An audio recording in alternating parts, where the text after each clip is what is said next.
le professeur découvrit une créature inconnue qui avait été brûlée. Il l'a mis dans un bocal, ayant l'intention de l'emporter. À sa grande surprise, au contact de l'eau, elle reprit vie. Le professeur s'émerveilla, disant que c'était vraiment un miracle de la vie. Mais seul le petit garçon qui se tenait à côté savait que toute l'humanité était condamnée. La seconde suivante, l'insecte s'échappa du bocal. Il se colla au cou d'un jeune homme. Le jeune homme utilisa toute sa force pour arracher l'insecte et le jeter au sol. Personne ne remarqua une petite chose sombre qui s'infiltra dans la blessure. Le professeur pensa qu'il ne s'agissait que d'une morsure ordinaire et qu'il suffisait de la désinfecter. Le garçon, cependant, affirma que le jeune homme avait déjà été parasité par l'insecte. Il dit qu'il fallait l'isoler immédiatement. Sinon, toute l'humanité ferait face à une catastrophe. Mais personne ne crut le garçon. Il pensait qu'il s'agissait d'un enfant racontant des bêtises. Ils ignoraient que la véritable identité du garçon était celle d'un biologiste de génie. Un jour plus tôt, il avait dirigé une expédition dans une forêt primitive. Là, il avait découvert un insecte qu'il n'avait jamais vu auparavant. Il apprit que le corps de l'insecte contenait de grandes quantités d'une protéine anticancéreuse invisible, et qu'elle avait des effets miraculeux dans le traitement du cancer. Tout le monde était extrêmement excité. Il croyait que cette découverte profiterait à toute l'humanité. Alors qu'il se préparait à emmener l'insecte, celui-ci les mordit soudainement. Toute l'équipe de recherche fut parasitée et muta. En un instant,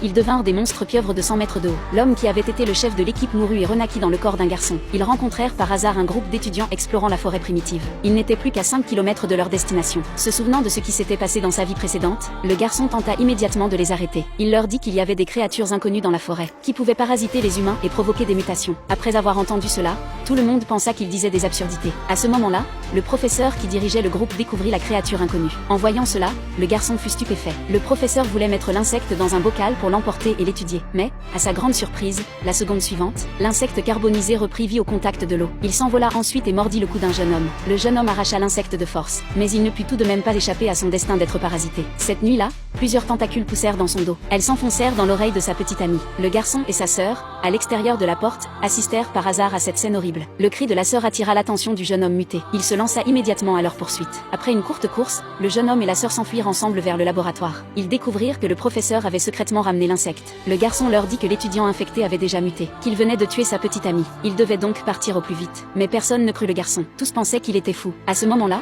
un monstre couvert de tentacules arriva jusqu'à la porte. En voyant son ombre, les gens reculèrent de peur. Contre toute attente, ce qui entra fut le jeune homme normal et sa petite amie. Le garçon comprit immédiatement que le parasite ne pouvait pas seulement contrôler les corps des morts, mais qu'il possédait aussi une conscience semblable à celle des humains et savait se déguiser. Quand le garçon demanda au professeur d'isoler les deux, la petite amie accusa au contraire le garçon d'être un fou. Si le garçon devenait incontrôlable, il détruirait les créatures inconnues qu'ils avaient découvertes au prix de tant d'efforts.